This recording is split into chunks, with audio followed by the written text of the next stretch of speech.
Welcome students, welcome to my YouTube channel develop your skill. तो स्वागत करती हूँ मैं आप सभी का मेरे इस चैनल पर जिसका नाम है डेवलप योर स्किल। तो कल हम लोगों ने क्या पढ़ा था? कल हम लोगों ने प्रेजेंट कंटिन्यूअस टेंस के बारे में पढ़ा था और मैं आशा करती हूँ कि आप उस वीडियो से प्रेजेंट कंटिन्यूअस टेंसों को सीख पाए होंगे। तो आज हम स्टार्ट करेंगे प्रेजेंट परफेक्ट टेंस। ठीक है, तो चलिए स्टार्ट करते हैं प्रेजेंट परफेक्ट टेंस से, जिसका क्या करते हैं, पहले पहचान जानते हैं। पहचान क्या होती है? जिन वाक्यों के अंत में चुका है, चुकी है, लिया, चुके हैं या लिया है, दिया है आदि शब्द आते हैं प्रेजेंट परफेक्ट टेंस कहलाते हैं। ठीक है, क्या कहलाते हैं? Present perfect tense. चलिए इनकी हेल्पिंग वर्ब जानते हैं, और हेल्पिंग वर्ब होती है हैज और हैव। क्या होती है हेल्पिंग वर्ब? हैज और हैव। ठीक है, तो चलिए यहाँ पे भी क्लियरिफाई कर देते हैं। सिंगुलर सब्जेक्ट के साथ क्या लगता है? सिंगुलर सब्जेक्ट के साथ हैव का प्रयोग किया जाता है, सॉरी हैज का प्रयोग किया जाता है, और प्लूरल सब्जेक्ट के साथ हैव का प्रयोग किया जाता है। ठीक है, और एक और है इसका मोस्ट इम्पॉर्टेंट रूल, जिसको हम बोलेंगे इन वाक्यों में वी थर्ड यानी कि वर्ब की थर्ड फॉर्म का प्रयोग किया जाता है। वर्ब की थर्ड फॉर्म का प्रयोग किया जाता है। क्या किया जाता है? वर्ब की थर्ड फॉर्म का प्रयोग किया जाता है। ठीक है, चलिए अब हम स्टार्ट करते हैं अफर्मेटिव सेंटेंस से। तो अफर्मेटिव सेंटेंस हेडिंग डाल लेंगे। अफर्मेटिव सेंटेंस, इसका स्ट्रक्चर क्या बनेगा, यानी कि वर्ड ऑर्डर क्या बनेगा, शब्द क्रम। सबसे पहले स्टार्ट करेंगे हम सब्जेक्ट से। अगर सब्जेक्ट सिंगुलर है तो हैज़, और प्लूरल है तो हैव। ठीक है, फिर वी थर्ड यानी कि वर्ब की थर्ड फॉर्म, देन ऑब्जेक्ट। अगर और अदर वर्ड्स हैं तो आप अदर वर्ड्स का भी प्रयोग कर सकते हैं। ठीक है, अब चलिए सेंटेंस बनाते हैं। तो हम करेंगे उसने अपना काम कर लिया है। ठीक है,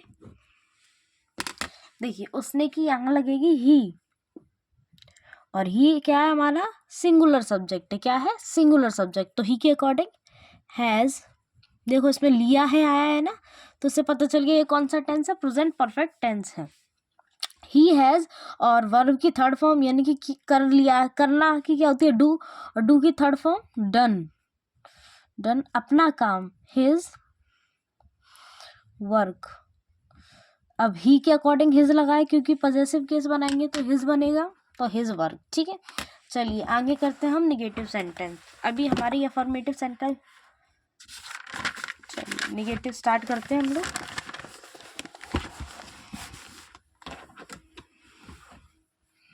हेडिंग डाल लेते हैं negative sentence.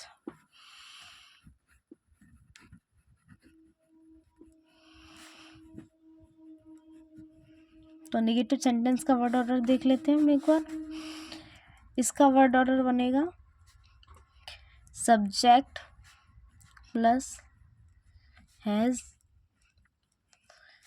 Have not plus V third plus object and other word. Okay, चलिए तो इसका भी हम एक सेंटेंस बना लेते हैं। एग्जाम्पल के रूप में लिखेंगे राहुल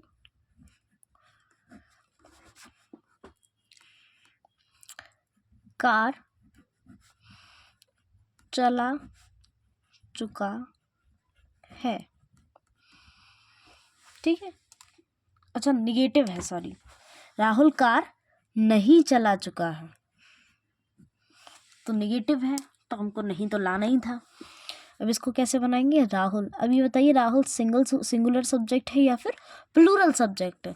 तो Rahul has, it is singular subject. Rahul has के साथ नॉट, क्या नहीं चला चुका है? चलाना की होती है ड्राइवन द कार।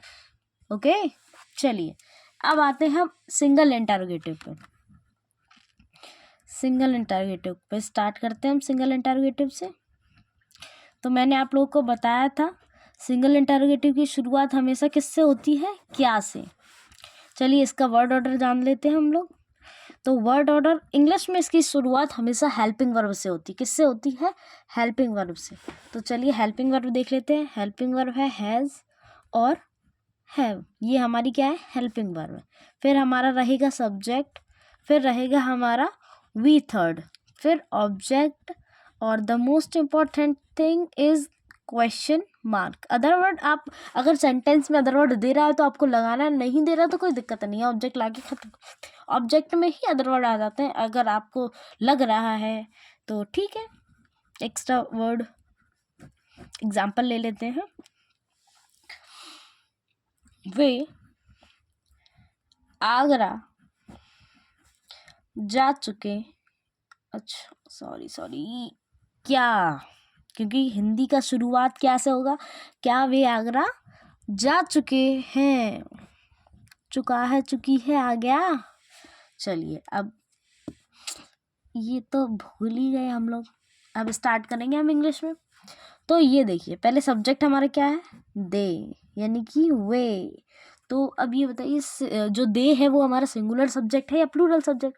तो ऑब्वियसली प्लूरल सब्जेक्ट है दे, तो उसके अकॉर्डिंग हमारा क्या लगेगा, हैव दे जाना कि गॉन, कहाँ जा चुके हैं, टू आगरा। ये हमारा लग गया क्वेश्चन मार्क, ठीक है। चलिए अब हम आते हैं डबल इंटरोगेटिव पे, ठीक है।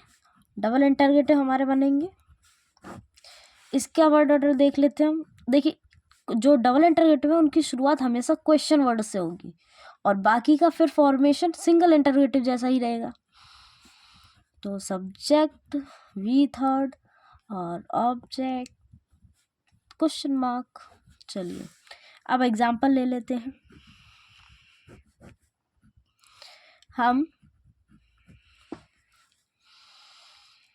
हम पूजा क्यों कर चुके हैं, हम पूजा क्यों कर चुके हैं। ओके, चलिए यहाँ से स्टार्ट करते हैं। क्वेश्चन वर्ड यहाँ क्या है, क्यों। तो क्यों की क्या होती है, वाई। अब क्या लगेगा, हैज और हैव में से हैव, क्योंकि वी आएगा ना, हम के अकॉर्डिंग क्या आएगा, वी। वर्शिप्ड, पूजा करने की क्या होगी, वर्शिप्ड, ठीक है। Question why have we worshipped, हम पूजा क्या कर चुके हैं। चलिए आज की वीडियो में इतना ही, बाकी की वीडियो बाकी का टॉपिक हम नेक्स्ट वीडियो में डालेंगे। तब तक के लिए आप यही नोट्स पढ़िए, और आई होप आप लोगों को बहुत अच्छे से समझ में आ रहा होगा। और कोई भी प्रॉब्लम है तो आप सिर्फ इसको देखिए, जो सेंटेंस स्ट्रक्चर होता है ना, उससे आपके सारे डाउट क्लियर हो जाएंगे। आप एक अपनी बुक की एक्सरसाइज लगाइए रिवीजन के लिए, और भी अदर बुक्स की एक्सरसाइज लगा सकते हैं, लेकिन आपका ट्रांसलेशन टॉपिक होना चाहिए। अगर आप चाहें तो इन्हीं टेंसों से ट्रांसलेशन जो होता है, स्टोरी राइटिंग, वो करना चाहें वो भी कर सकते हैं, वो भी यहीं से हमको सीखने को मिलता है। चलिए, thank you so much for giving your time and thank you so much for watching.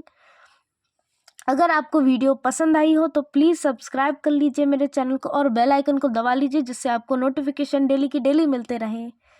Thank you, bye bye.